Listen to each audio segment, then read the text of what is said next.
just sharing this short video to show we can eat healthy, despite food shortages.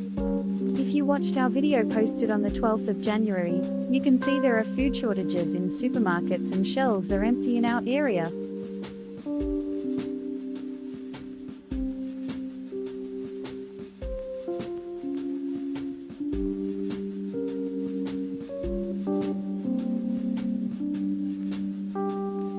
We are using leftover roast chicken to cook a healthy vegetable noodles dish. To make a tasty sauce, we add soy sauce, hoisin sauce, pepper and water.